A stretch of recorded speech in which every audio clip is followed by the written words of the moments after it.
Hello and welcome back. Today I present 6 steps to resilience. Resilience is the ability to cope with adversity. Sometimes life throws us challenges. Sometimes these challenges can be so significant that in a sense they knock us down. Resilience enables us to bounce back. Think of it as our mental trampoline. Sometimes we have to change, we have to adapt, but essentially we can cope. Now, in discussing resilience, I thought we'd go for a walk. We shall visit the lovely town of Keswick in the Lake District. See you there. Before I enter Keswick town, I thought I'd walk up a hill at Latrigg and you can see Keswick in the distance. I have some cows in the background. They don't seem to wish to listen to my philosophising, they're walking away, but never mind. We shall carry on walking up the hill.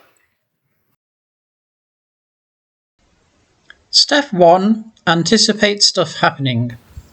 Do you wake up in the morning thinking, today is going to be a perfect day? Everything that can go right will go right. A sort of reverse Murphy's Law. I would suggest that if you do think that way, you're definitely setting yourself up for disappointment. In terms of developing our resilience, we should remind ourselves, perhaps in the morning whilst having breakfast, that we will meet disagreeable people and unfortunate events this day. If we travel by train, the train will be late and crowded and people will jostle us. If we drive to work, some idiot will veer into our lane. When we arrive at work, the lift to the 16th floor won't work and we'll have to climb the stairs. None of these things should surprise us. They've happened before, they will happen again. They've happened to you perhaps previously, they've happened to many other people. So if we anticipate that today some things will go wrong, we shouldn't be so surprised.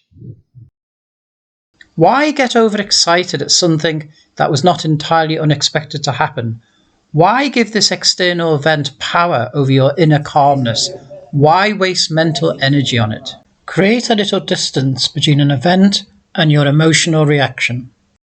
Now, of course, it would also be proper to think in the morning that plenty of things will go right. We needn't be pessimistic. There should be a balance. The descent down the hill was, of course, quicker.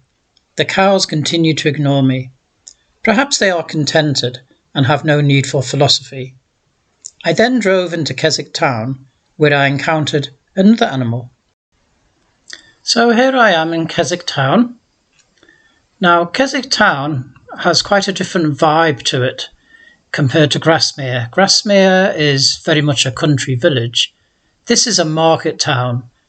Today is a Saturday, so it's extremely busy.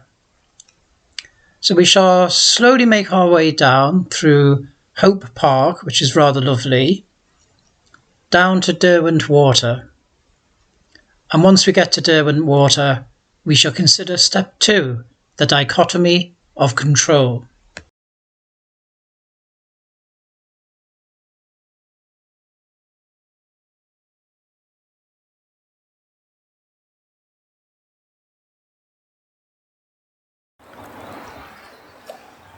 This is Derwentwater, beautiful lake. I'm afraid the jetty behind me seems to be damaged, one of life's adversities. Now, the ancient philosophers often use the metaphor of an archer and his bow and arrow. The archer could practice every day, he could diligently maintain his bow and arrow. On the day of the competition, he fires his arrow at the target, and then it's outside of his control whether he successfully hits the target. All things being equal, he should, given his practice and so on. But actually, maybe a gust of wind suddenly happens and it blows the arrow off target. But that was outside of the archer's control. He should take pride that he had practiced, he had prepared, he had done all that he could, and then he had to leave it, so to speak, to fate. What's in our control is our response to events. So yes, we feel disappointed, but we don't allow the disappointment to overwhelm us. We keep that little bit of distance so that we can pause, we can reflect. When times are good, we enjoy, maybe look forward to the next time. When times are not so good, well, it will pass. We don't allow it to overwhelm us. Now sadly, I'm reminded there's a situation of somebody who survived a heart attack and think, oh, that's it, great. The cardiologists will often tell you that it's not the first heart attack that actually kills you, it's the second heart attack. And so it's very important to avoid that second heart attack, of course. How do you avoid the second heart attack? Well, you mustn't be stressed. Don't allow yourself to be angry. Your life is in the hands of those who make you angry. Now, I think that's a very powerful statement. Your life is in the hands of those who make you angry. In other words, you're allowing external events, you're allowing other people to determine your very life. You don't want that. This idea of the dichotomy of control is often reflected in the modern era by some variant of the serenity prayer. Grant me the serenity to accept the things I cannot change, the courage to change the things I can, and the wisdom to know the difference. Step 3 is to see obstacles as opportunities. It may be a bit of a cliche, but often it is in adversity that we embrace our character. Here are two famous quotations from the Stoic world. A gem cannot be polished without friction, nor a man perfected without trials.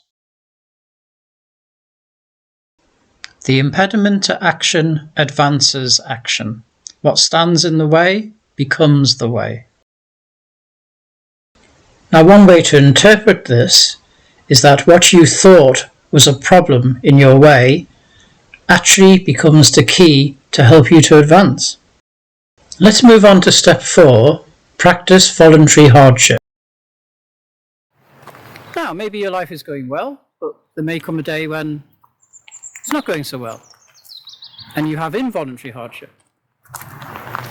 While life is going well, this is the time to practice, to strengthen your skills, your character, your resilience. Now, I have some suggestions. One or two may not be so popular, particularly with young people, but I think they're useful tips. My first suggestion is put away your mobile phone for 3 hours. Now, for some people, this would be a terrible hardship. But just try it, just for 3 hours. Afterwards, you can binge as much as you want. But for 3 hours, no looking at the phone, no exploring social media, not even YouTube videos by me. Just take a break from being connected. Go for a walk in the countryside. My second tip is connected with that, going for a walk in the countryside. Is try to improve your physical resilience. Now, this is not so much to get fit, although that's a bonus. It's about your mental resilience. So walk a little bit faster than you do normally. Go swimming. And just push yourself that little bit more and experience the discomfort. Become familiar with the discomfort. Now, my third suggestion is lie down on the floor as if you're going to sleep. No pillow, no blanket. Feel the discomfort of a hard floor on your back. Maybe just for 10 minutes, 15 minutes. Imagine if you were to sleep like that for several hours. And finally, my fourth tip is just try something else that puts you out of your comfort zone, such as no sugar and milk in your coffee. Just once. So all these exercises are just to make ourselves familiar with being out of our comfort zone. And this will pay dividends in the future. Now, these are not entirely innocent suggestions. In addition to improving your mental resilience, they will have other benefits.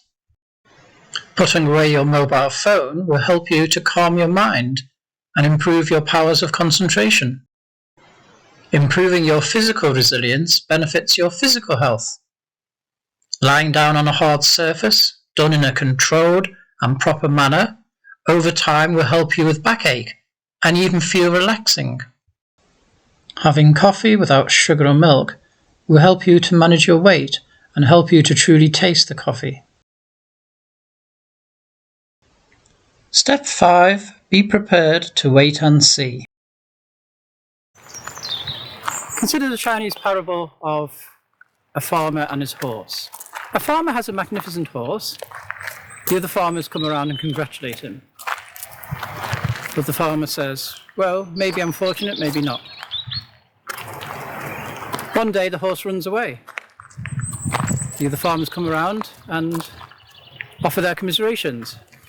The farmer says, well, it may be unfortunate, it may not. We shall see. A few days later, the horse comes back with other horses. It has attracted other magnificent horses. Farmers come around again, say to the farmer, you're so fortunate. The farmer says, maybe, maybe not. A few days later, the farmer's young son, his only son, is riding the horse and falls off, breaks a leg. Commiserations from the other farmers. How unfortunate that's happened. The farmer says, maybe, maybe not.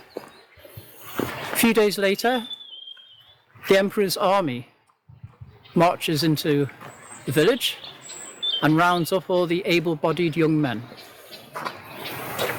They have to fight in the imperial army.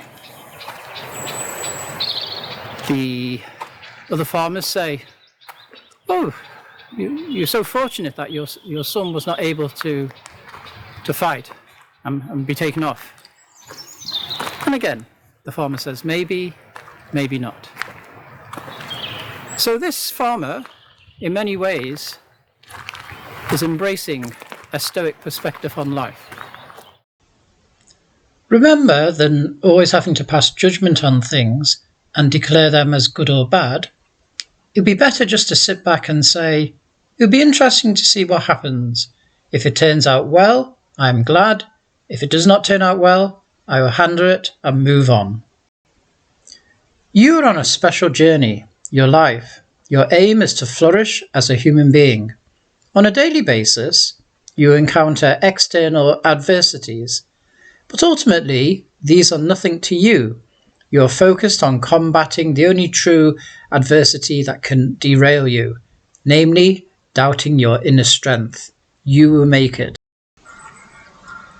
And finally, step 6 is to keep the big picture in mind.